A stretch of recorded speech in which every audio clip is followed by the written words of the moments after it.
تخيل شخصية اتعمل بهزار وبقت دلوقتي بتنافس أشهر مغنية روبوت في العالم. في الفيديو ده أحكي لك عن كاساني تيتو، شخصية بدأت بكذبة وانتهت بترند عالمي. إزاي حصل ده؟ وليه ناس لحد النهاردة مقتنعين إنها فوكالويد؟ ويا ترى ممكن يوم من الأيام تتفوق على هاتسوني ميكو؟ خليك معايا للآخر عشان اللي جاي أغرب من الخيال.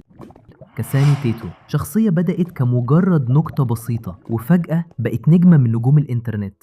بس قبل ما نحكي حكايتها لازم الأول نعرف مين هاتسوني ميكو وإيه هو الفوكالويد أصلا. هاتسوني ميكو ببساطة هي شخصية افتراضية مشهورة جدا في اليابان والعالم كله، وبتغني بصوت صناعي معمول باستخدام برنامج اسمه فوكالويد. البرنامج ده بيخليك تكتب الكلمات وتحط لحن وهو يغنيهم بصوت شخصية زي ميكو. بس في مفاجأة، البرنامج ده مش مجاني، ده سعره ممكن يوصل ل $200 أو أكتر، يعني حوالي 10,000 جنيه. تخيل تدفع المبلغ ده كله عشان شخصية كرتونية تغني لك. نيجي بقى لكاساني تيتو، هي مش من الفوكالويد الرسميين، لا دي معمولة ببرنامج تاني اسمه يوتلويد، وده برنامج مجاني أي حد يقدر يستخدمه حتى لو مش معاه فلوس. بس طبعا الجودة بتاعته مش زي الفوكالويد، يعني نقدر نقول عليه النسخة الاقتصادية. تيتو بدأت في يوم كسبة إبريل سنة 2008 لما مجموعة من الفانز قالوا عملنا فوكالويد جديدة، بس كانوا بيهزروا والناس صدقت وبدأوا فعلا يحبوا الشخصية، ومن هنا بدأت شهرتها تكبر بشكل مش طبيعي.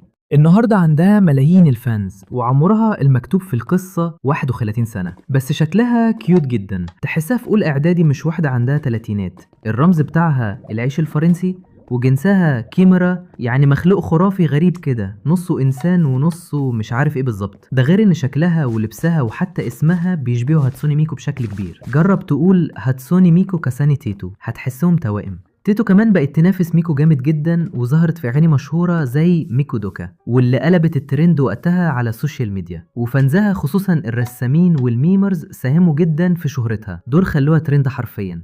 الجميل بقى لما ميكو وتيتو بيغنوا مع بعض بيعملوا دويتو خرافي، الأغاني بتاعتهم بتوصل لملايين المشاهدات والناس بتعشقهم مع بعض. تيتو كمان ظهرت في ألعاب كتير أغلبها معمولة من الفانز زي كاساني تيريتوري ودروجن بلاي، وفي ألعاب تانية مستوحاة من ألعاب يابانية معروفة زي توهو. لكن السؤال اللي بسبه ليك، هل فعلا تيتو تستاهل كل الشهرة دي؟ وهل ممكن مع الوقت تتفوق على هاتسوني ميكو؟ اكتب لي رايك في الكومنتات وقولي تحب اتكلم عن شخصيات تانية في الفيديوهات الجاية. ما تنساش اللايك والاشتراك ودوس على الجرس عشان توصلك كل حاجة جديدة، وسلام.